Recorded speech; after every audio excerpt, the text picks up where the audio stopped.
I'm Carrie. I'm Toni, and we are Two Cranky Creatives. Thank you for listening. And remember, if you're impatient, allergic to ads, or just want to support our cranky little corner of the podcast world, join the Cranky Club.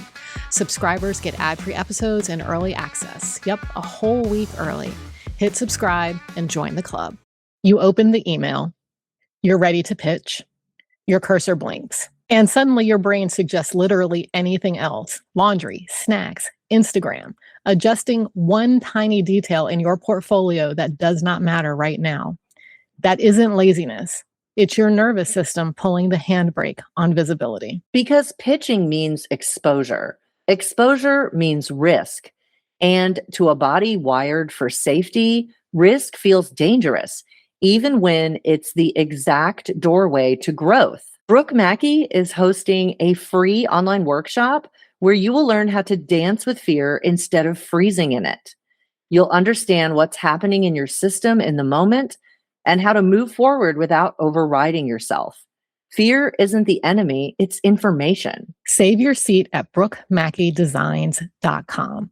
That's Brooke, Brooke, Mackey, Mackie, designs.com. What are we cranky about today, Stacie? We are cranky because we are in the middle of a personal identity crisis as an artist and like brand builder. And it's very unstable feeling and it makes me cry and sad and cranky. I don't mean to laugh at that, but yes, I totally get that. Yeah, I can relate. It's tough. Like having an identity crisis as an artist, I think it just comes with the territory. But before we go any further, we are joined today by the lovely and amazing Stacie Bloomfield. And Stacie, I would love for you to introduce yourself. Absolutely. Well, thanks for having me, first of all, Carrie and Toni. So stoked to be here. I'm Stacie Bloomfield. Some people know me by my illustration brand, Gingerbur. I have been illustrating for my own product brand since my baby was born, like almost 17 years ago. I started an Etsy store, throwing everything in there that I could figure out. And what stuck was nursery art. People liked my nursery art that I was making for my daughter. And then I just continued to get curious and try different things. So I went from selling products on Etsy to accidentally wholesaling products to getting a licensing deal based off of an Etsy feature that turned into a whole career for me with art licensing. And then I started teaching other people how I do it because I juggle a lot of things and it's not easy to juggle them all, but it's really fun if you do it in a way that like you're excited about. So, for 17 years, I've been building this business from my dining room table to now it's a multi-million-dollar product business, profitable product business, a decent chunk of licensing income. Some years 6 figures, some years $50,000 to $60,000 a year in licensing. And then I teach people how to do all this stuff in my course, Leverage Your Art. And in my book called The Artist Side Hustle for the Beginning Creative Entrepreneurs. Awesome. So I got to tell you that you fell in, the algorithm gods came into play. I was in San Diego on a business trip contemplating like walking away from art altogether when the Artist Side Hustle ad hit my feed, which led to me taking Leverage. So I think I can say wholeheartedly, and Carrie, you might agree with me, this podcast would not exist if Leverage had not been there. So thank you for that. Yep, I agree. Leverage Your Art. I'm like a walking billboard for it, but you have encouraged me and inspired me, Stacie, to do all the things, including this podcast, and teach and license my art and all the things. So, but you know what, Stacie, one of the things I love about you and why I really love learning from you is you are a real person, and you're a real person who gets cranky. So let's talk about this existential crisis and the crankiness that comes with it. We would love for you to elaborate, because I'm sure we can relate. Well, first, let me warn you that when I feel awkward, I smile a lot. So when I'm cranky, sometimes I don't look like it because I'm like, eh. My kids are really confused, like, Mom, are you mad? And like, yeah, I'm mad. I'm like, you're smiling. And I'm like, So an apology first for you all to witness my face. I guess I'll go back to this thing because like I'm an educator. I teach people how to build successful businesses, and I have built two very successful businesses now, profitable, successful ones. Gingerbread product, which I guess we're talking about identity crises, and I've had many identities in gingerbread. Started out nursery decor, then I became the handmade pillow lady for a couple of years, and I was just cranking out handmade pillows, and everyone wanted them. And then I got sick of it, so I tossed it out the window. Then I got sick of nursery art, so I was like, no, I'm done. I'm only going to make art that I want to make, and that was beautiful and lovely, and it was very like on point in 2020 and 2021 to go like the personal self-care, reinvigoration, not a young mom anymore route. And then I did a big pivot with Gingerbread, and we decided to go all in on just tea towels, which sounds really fun, right? I went from doing like a million different products to realizing that my most profitable product was tea towels. So instead of getting to like explore a lot with my art, it's become a wash, rinse, repeat kind of cycle. We are releasing so many tea towels every month, and then our tea towel club and our holiday release, it all hinges on that, a few other products, but we've shifted identity completely in terms of what we're selling, and the style has changed too to meet the ideal customer. And because I'm a busy, successful, apparently entrepreneur, I hired an illustrator to help me, and she's great. Her name's Rebecca. And this past year, you all know, but in 2025, my daughter was in the hospital for like 4 months. And so having an illustrator was very helpful to the point that like she's illustrated everything for the holiday collection. There's very little of me in it. And they were fine without me. They've been fine without me to the point that I'm like, I am no longer Gingerbread. Like, I'm not it. Like, it doesn't need me anymore. And you know how everyone's like, that's what you're supposed to do is build a business that doesn't need you? Well, now that I've built a business that doesn't need me, I feel like I am flailing a little bit creatively. It's like, who am I? I'm not even the life source of what's currently selling, even though I have been for 16 of the 17 years, This year feels like a huge, like, gut punch to see that everything that I did on purpose to make it successful means that I'm sad now. And not just sad, but like the kind of sad where sometimes I get a little like dark about it. Like, what's the point? I'll just give up. No one needs me anymore. I'm even to my sister, I'm so dramatic. My sister now runs the product business, like operations. And I'm like, you don't even need me anymore. I'm nothing. I'm worthless. And she's like, please don't say this. This is hard. And I'm just making it hard for everybody with my sad song. And then on the other hand, education is where I've had to spend so much time because it's like, I have to be the one teaching it because I know it. And I'm a little burnt out from that too. Even though it's successful, I'm burnt out. So I'm burnt out on one side. I have no identity on the other side. And that just leaves an empty void of a human named Stacie. That's it. Yeah. Well, know, I have to say, like, so if someone said to me right now, and I'm nowhere near where you are, Stacie, but if someone said to me, okay, you've built your business, you're making plenty of money, you don't need any money, you're able to pay for everything. Now you can hand the business off, sell it, or let it run itself and go do what you want to do, right? That's what you're supposed to do in quote unquote retirement, right? You work all your life and then you go retire and go sail around the world, right? Well, what would I do? I would draw pictures, which is what I do in my business. So I'd be like, well, am I just going to draw different pictures now? Or I don't know. Yeah. Right. Yeah, I totally get that. Yeah. And when you were talking, Stacie, because I mean, so like side note, like my background is all business. I have an MBA, et cetera, et cetera. So I am well acquainted with like this ethos of build a business that doesn't need you anymore. But I think the danger of that idea when it's applied to an artist is that our art is a form of self-expression. And when we build our businesses around our self-expression, it's not the same as if, like I just have a random dropship business that I just randomly go get pre-made graphics, and no shade to anybody doing that. But if you are actually the person creating the art going on the product, it is different than if I just go into Printify and like use their library of images to create a catchy little t-shirt. Yeah. Mhm. And so when you're building to this point of going, well, the business doesn't need me anymore, then the inevitable thing is, then who am I? Because every piece has been infused with me. So I can totally see where that existential crisis comes in. And, I'm kind of glad we're talking about this now, because I think that's something to plan for, right? Yeah. Like as a young artist coming out, like I certainly hadn't been thinking about that. But like, if that's your goal, what's your after, like, what's your second choice, like second career? Like, what are you doing after that? Yeah. Because Yeah. you've got to put yourself somewhere. And that's the thing. Like, I remember when I started Gingerbread, I had no idea what it would become, but I remember thinking, I'm going to build Gingerbread as if I can sell it someday. And I've had offers to sell it. And now it's actually primed, if an offer were to come again, to sell it, because it doesn't need me.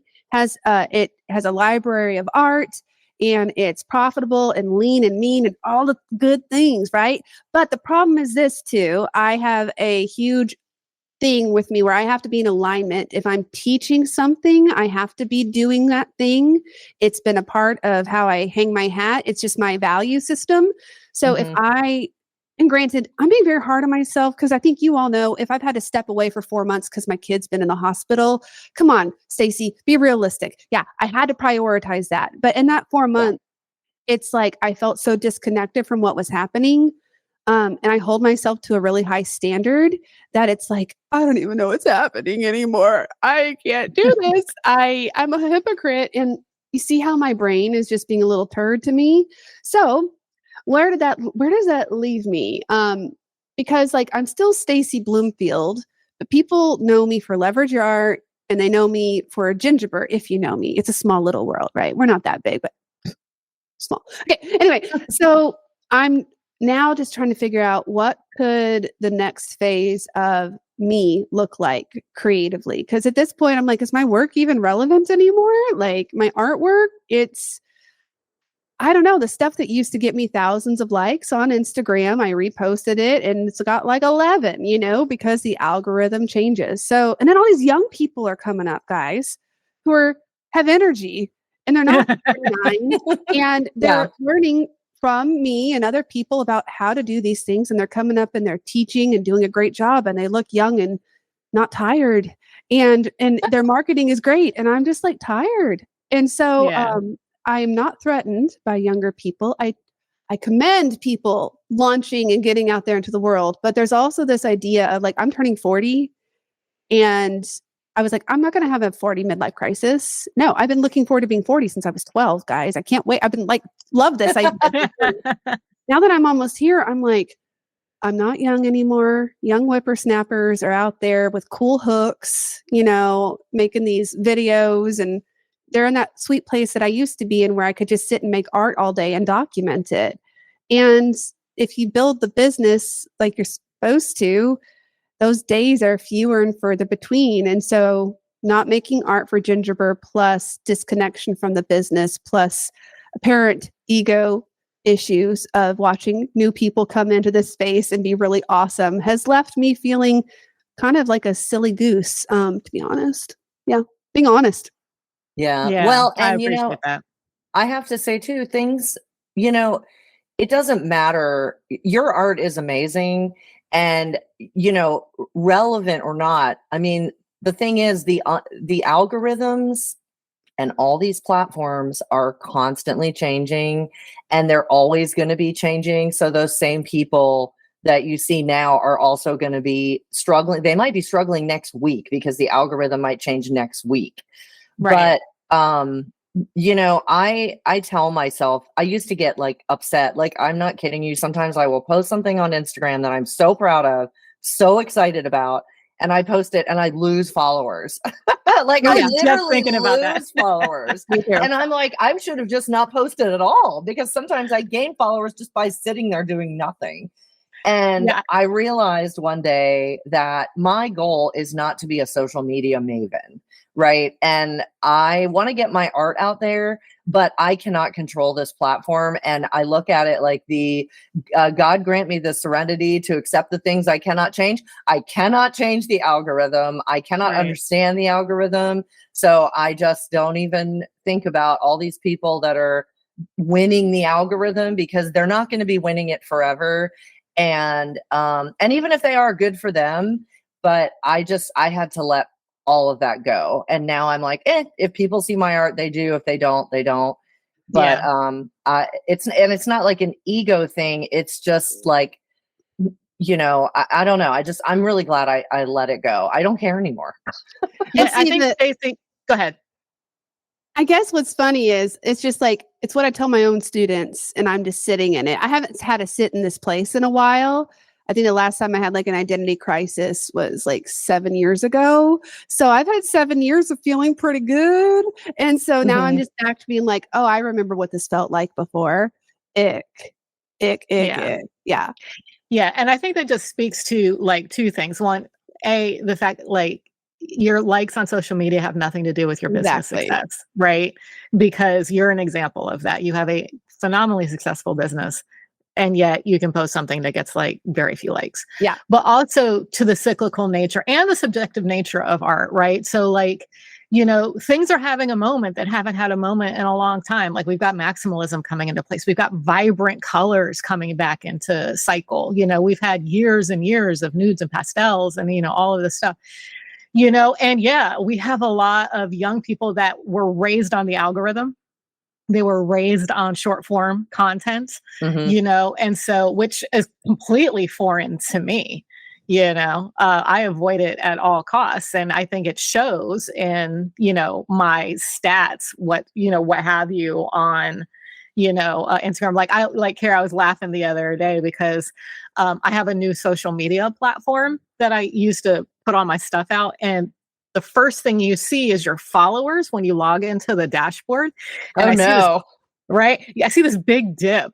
And I was like, what?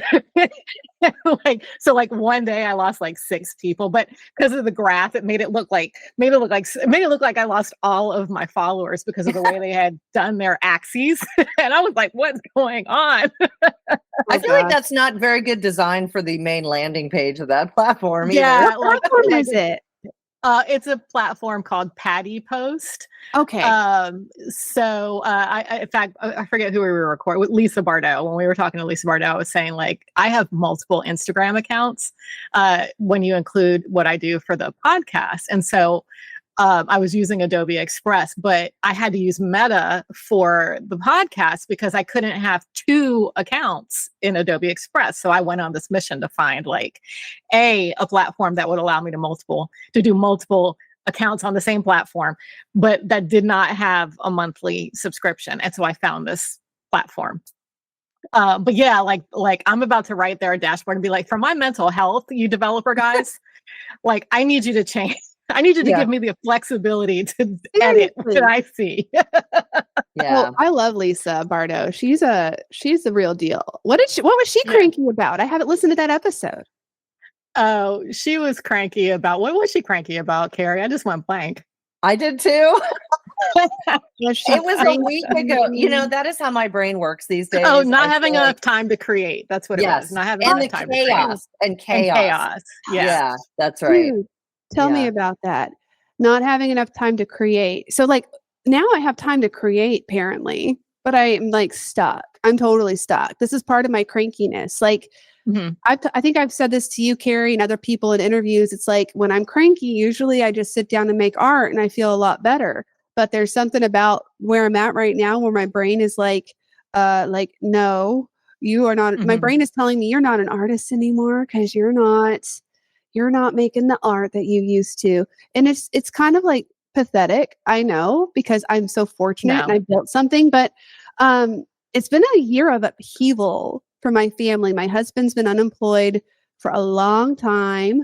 I can support us. That's fine. My daughter's about to graduate high school, and my other daughter's been sick, and it's a year where all I was doing was enough just to keep things going. And so that's why I think I got extra good at delegating and letting more things go. And at the end of it, I'm left with time to twiddle my fingers, and I don't know what to do yet, except I think but I'm always like coming up with ideas. So now I'm at the place where it's like, I can't just do nothing. I will just sit and watch Netflix all day. And that's not going to help anybody. So I am beginning to pursue my new side hustle that I am creating, which what if in many ways, sorry, I'm having an aha moment with you guys. What if it's supposed to happen this way? Because I have the book about the side hustle and I need to create a new side hustle so that I can like be in the moment with people. Yeah. Maybe. I mean, everything happens for a reason, right? So Sometimes I gotta find the reason. Otherwise, I feel floaty, like I'm just floating. Yeah. I think too, though, I think that part of where, and I'm just speaking to women because I don't know if men do this, but we're constantly in this state of feeling like we do have to define ourselves, you know, and I think that creates the struggle, right? Because like what I'm hearing you say, Stacie, is how much you have identified with Gingerbread and how much you are identifying in leverage your art, because as you said, for it to be in alignment, you know, and now you're in a state of change and transition. So, you know, we have to, you know, I think as women, we get to this place where it's like, we have to know what we're doing, you know, and being in a state of unknown and just saying, I don't know right now. So I'm going to be open. And that doesn't mean you can't experiment. And I think that experimentation piece gets lost, you know. So it's like, it's okay to experiment. Maybe you haven't found your second act yet. And I'm not saying that to you specifically, Stacie, I'm just saying in general, but like maybe that second act is going to be actually your third iteration of your second act. You know what I'm saying? And it's like, it's okay to experiment. You know, I'm trying to live in that headspace myself because as everybody knows right now, selling art is hard. But I was a writer before I was an artist. And so, you know, I'm re-releasing a book on its 10th anniversary right now. But also I went back through all of my drafts and stuff like that to realize I have a lot of books ready to be published. Like if I just take the time to refine them, you know? So it's like, but I was like, but then I won't be an artist anymore. And then I was like, why the fuck not? Like, why can't I just be a writer and an artist? Like, why do I have to define it? Like, Toni, what are you doing? You know, like I had to have this whole converse and like journal about it and like have this whole moment of it's okay for me to own both identities. Yeah. It's okay. It's just it's hard to make peace with the fact that the life you had where you were like in maybe the sweet spot of everything you liked has to change. Nothing stays the same forever. And can be honest with you, I went to bed last night just thinking, I don't like discomfort. I don't like it. I don't like it. I literally just no one does. I don't like pain. I don't like discomfort. I want this to go away. And normally I'm not like whiny to myself. Normally I'm reading my affirmations and I'm doing all the things. But last night I was a wallower. And it's like poor little rich girl, right? You have a successful business, 2 successful businesses, and you're stable. And yet, like, I want more. I don't know what it is, but I want something else. Does that make sense? Yeah. I mean, you know, first of all, that little voice in your head, I keep hearing it come out, and, you know, that little critical voice, I have that same one, you know, it's the same one that when I send a pitch or I get ghosted, it's like, of course they didn't answer you because, you know, whatever, you're whistling into the wind or whatever. I don't even know what the phrase would be there. But you know, the thing is, like, Stacie, you have identified, like, you've put your soul into your art. I've seen so much of your art. I love your art.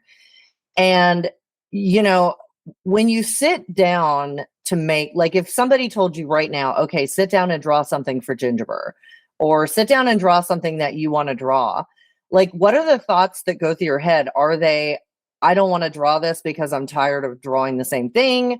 Or are they like, you know, well, I don't know why I'm drawing this because no one's going to see it, or because, you know, because of the algorithm.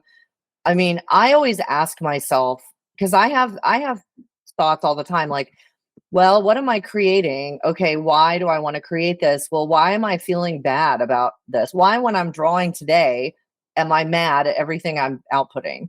And I ask myself, well, what's going on? Like, Is it because I'm just having an off day? Maybe I should just put this pencil down and go do something else. And now, a word from our sponsors. If you're a surface pattern designer looking to turn your art into real opportunities, this is for you. Surface Design News connects designers with the companies that license, commission, and produce surface design. From textiles and wallpaper to home decor, stationery, and gifts, Surface Design News helps you understand who's licensing, what they're looking for, and how to reach them. With industry insights, company contacts, and practical business resources, Surface Design News is built to help designers move from creating patterns to getting their art sold or licensed.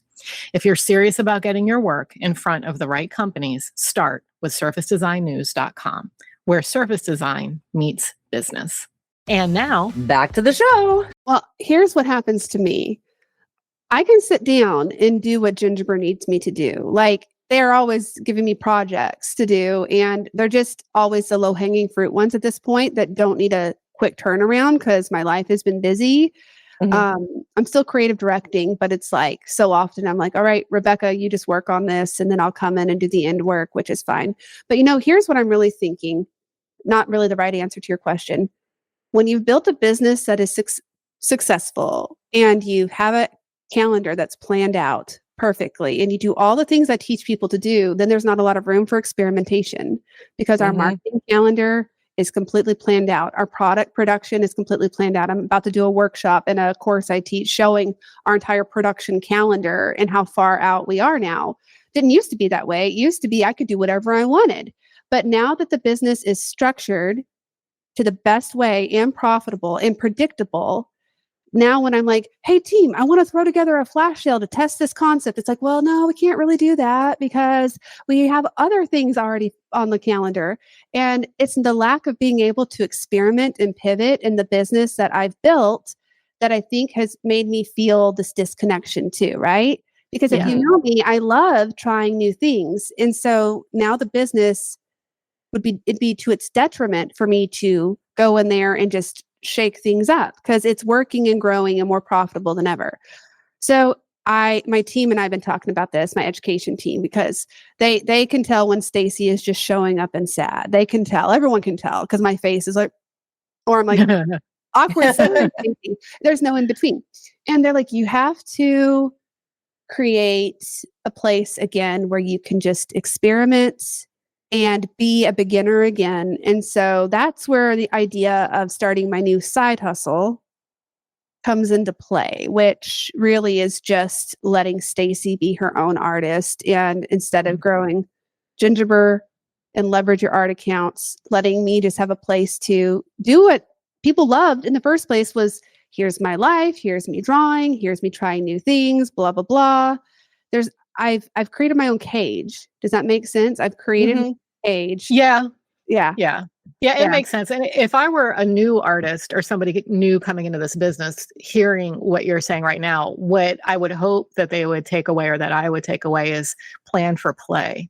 Like keep that in your regimen of what you're doing. Keep that space of play. Maybe not in the business, but keep that outlet for yourself. Like there's I can't remember the name of the restaurant, but very successful restaurant here in town, and they have Tasting Tuesday. And that is just like weird stuff the chef wants to try out. Yeah. You get weird things on Tuesday. That's not on the menu, may never be on the menu again. Right. Yeah. But I thought that was like so interesting because like that's like they have a menu that does not change for the most part. You know what I'm saying? Because that menu's tried, true, and tested. Mm-hmm. And it sells. People go there. They're successful. Right. That's exactly. Yeah. That's the problem with success is you want success, you want income, you want to be known for what you do. And then once you get there, now what do you do? I mean, I keep thinking about when I was in film. I love movies. I've grown up loving movies, and it was my dream job to be a movie, film and television graphic designer. I did it for 16 years. And I can tell you like so many times that I designed something and I was just, you get a high off of designing it and handing it off, going to the set and seeing it, going to the theater and seeing it gigantic on the screen. But I knew it was time for me to leave and change gears and do something else that was more for me. When one of my last shows, I had gotten to the point where I could delegate to, and I was like, I had assistants, and I was like, okay, I don't want to do this. I'm gonna give you the idea, tell you how to do it, or tell you what to do, and then let you do it, and I can do bigger things. And the person that was doing it was doing a great job, probably better than I could have done. Actually, definitely better than I could have done.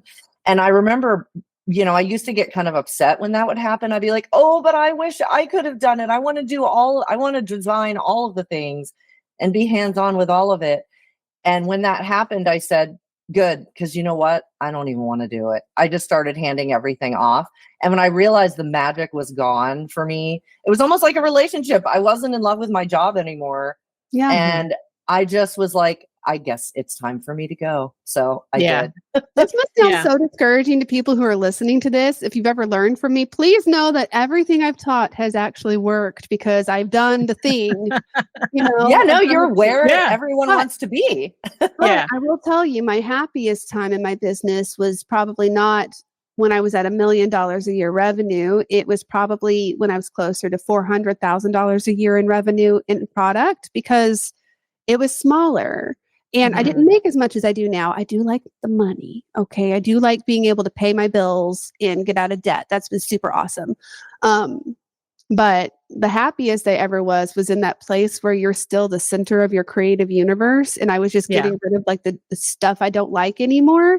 And so that was my happiest place. And so I think I've got to have my place again to experiment. So the plan is like, just to let Stacie Bloomfield, like build out Stacie Bloomfield to also have my art that is like my own portfolio that is different than the current Gingerbread vibe, and just play.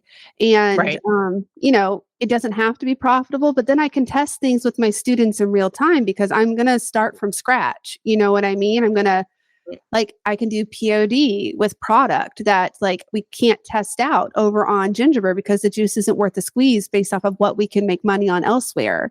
And that's fun for me. I love experimenting, and I love failing at experiments, and I love refining. I'm not afraid of failure. I think I must be afraid of success at this point because I've done it. That sounds so silly. And then the other thing I could do is, Carrie, you know all about Gingerbread After Dark. That would be so fun for me. Every year I try to get it on the calendar for my team on April 1st, April Fool's Day, to release a print-on-demand line of dirty, inappropriate gingerbread products called Gingerbread After Dark. We have been keeping a list for 10 years of the joke. This is Gingerbread After Dark. But dagnabbit, there's never time. So that's also something I could do. I think that would just scratch an itch and probably be subversive in a way that a lot of people would hate. But super fun, I love that. because I have nothing to lose. And I'm also I also have kind of an inappropriate sense of humor. People don't know this, but I do. So don't want to look at my brain. Don't Embrace it. Embrace it. That's okay. You'll fit in here. It's funny because everybody knows Mary Engelbright, right? Oh yeah, love her. Right. Love her. But I only buy her Engel Dark, right? Because that's me, right? So I think Gingerbread After Dark is perfect. I've got absolute. I think that would be lovely. Give me some cranky phrases. Give me some cranky phrases I can put in Gingerbread After Dark. Brainstorm with me. Fuck off would be the first one. That was loud. Yeah. Are you going to use curse words, or are you going to stay away from curse words? If I use curse words, I'll use an asterisk to block off the U in that word, so it doesn't actually say it, but you know it. Right. See if I can say it. Let me grab my favorite coffee mug. I use it as a you'll see, I use it to hold on my bone folders for bookmaking, but can y'all see what it says? It says, bitch, don't test my gangster. Right. And it's this bone china with all this pretty florals, Yeah. I love stuff like that. Some things on our current Gingerbread After Dark list, I'll just read to you, and then I know you've got questions for me, but it's always fun. I was checking it yesterday because I was like, what am I doing with my life? So Gingerbread After Dark. Someone shared, oh, this is a bad one. The cutest inappropriate word at the farmer's market with a really cute, country looking themed tote bag. so we won't say that one. All the birds that have dirty words in them. There's so many birds that are like inappropriately named. Oh, And really? Oh, yeah. One thing to know, Stacie, this gets an explicit rating. You can Yeah, totally you can say whatever word you want. You can say whatever you want. Yeah. Okay, let me pull this up. Let me pull this up real quick. All right. Innuendo bird names, which are the funniest? So there's the brown booby. There is the round-faced shag. There's the blue tit. There is the 8-hooter. There's a hairy woodpecker.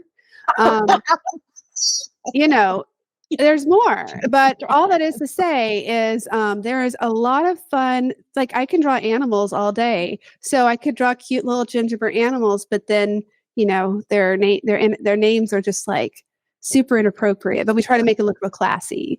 That juxtaposition is great. I think that's gonna. that. And I know you're doing this where you're taking the pressure off of selling, but I mean, I'd buy it.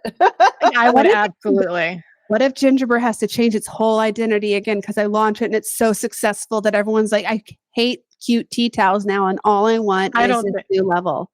You just have you have the model. Have 2 customers. Yeah, you'll have 2 customers because all you have to do is look at Mary Engelbright. She has successfully done it both ways. Because, like I said, I buy her Engeldark stuff all the time, but I don't buy any of her regular. It's super cute. I follow her. Don't get me wrong, but like. All I actually physically put my dollars behind is the Engeldark stuff. I'm just so repressed, guys. I grew up so repressed. So for me to do this will be an act of rebellion against my entire upbringing. I'm sorry, Mom. I'm sorry, Lynn, mother-in-law. I love it. But if I do it, I say do it. If I do it, I love it. Still I want a Gingerbread after dark. Fuck around and find out. That's what I want. Yeah. I love that. I think it's great. Well, you never know. Maybe by the time this episode airs, maybe it'll exist. You never know. Yeah.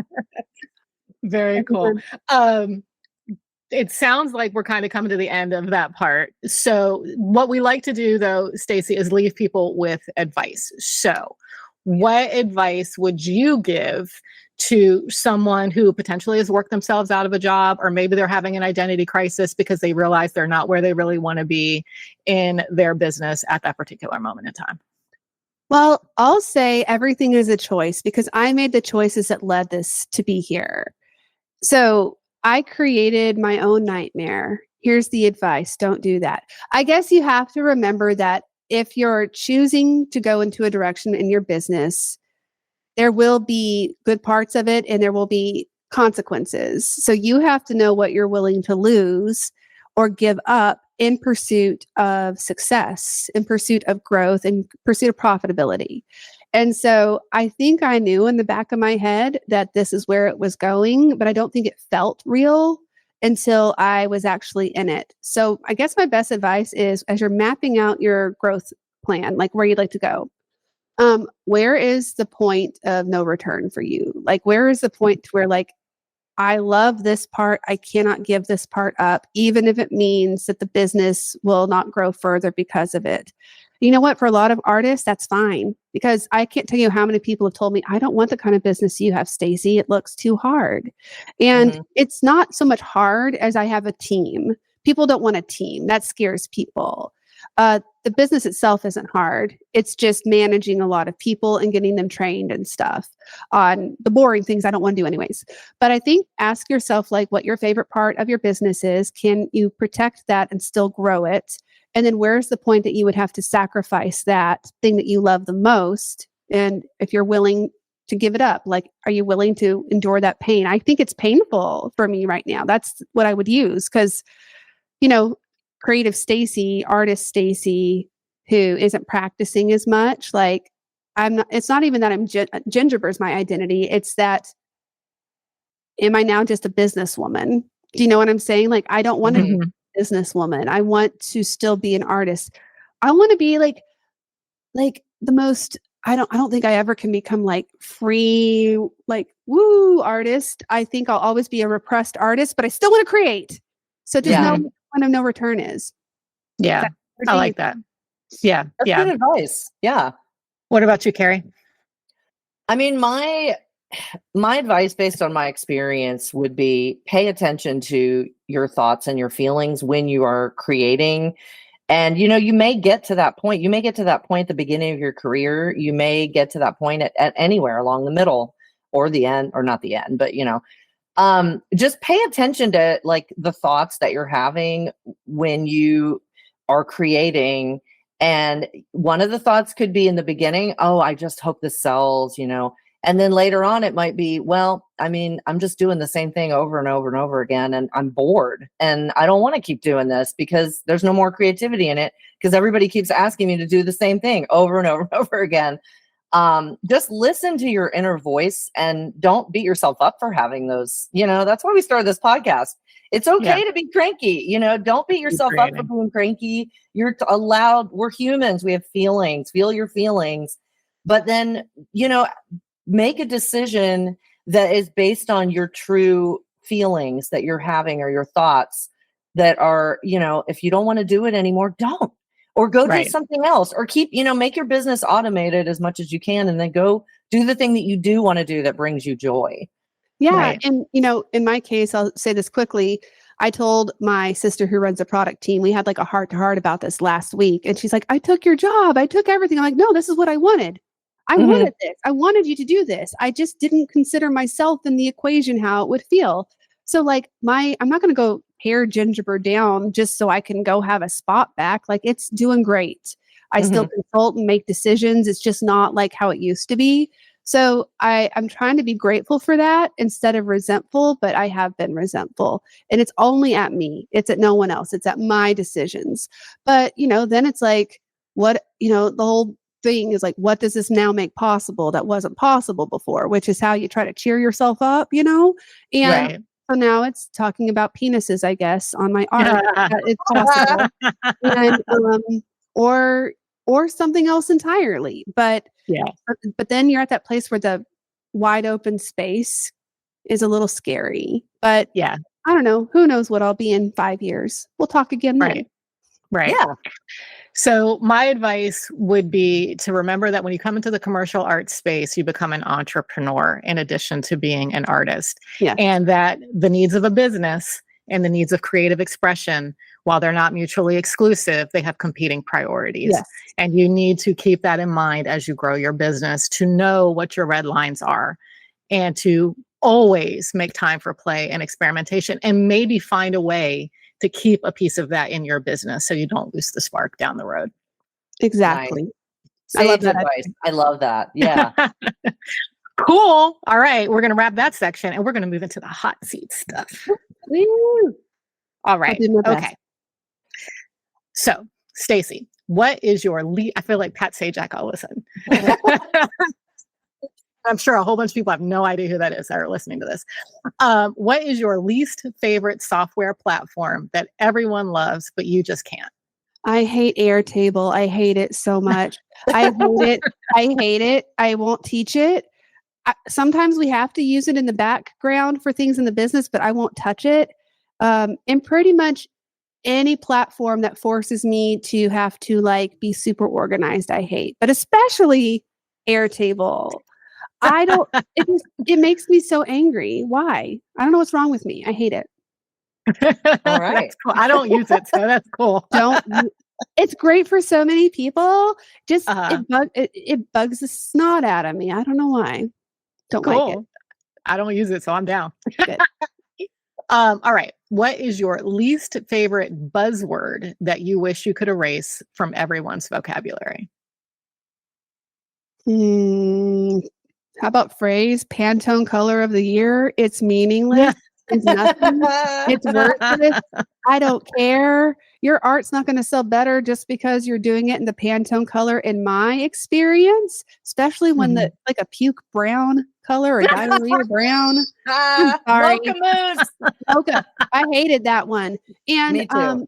Everyone, it's just a play to get attention. But the truth is, aside from maybe being in some gift guides that feature that color, do not pursue that unless it's already a color you're using. Maybe I'm just being bossy. I just think it's stupid and a waste of time. Yeah. Love it. Pantone's I not my sponsor also. Pantone's not sponsoring me. Can you tell? They're not sponsoring us sponsoring either. any of us. Yeah. So it's okay. All right. Last one. What is your least favorite piece of advice that you hear floating around our industry? I don't want to get in trouble, but there's a phrase that not just one person uses, many people use, saying like, there's room for everyone. And the idea that like you can just create whatever you want and Yeah. the business will just come. Like I see this Mhm. all the time. Like it's Mhm. mixed messages because there's room for everyone to create art. Yes. There is not room for everyone to create only the art they want to create and then build a financially stable career. Because as you already said, when you enter the commercial space, there are demands that you have to, they're going to be in confliction with each other. Pure artists for expression versus the needs of your profitable business.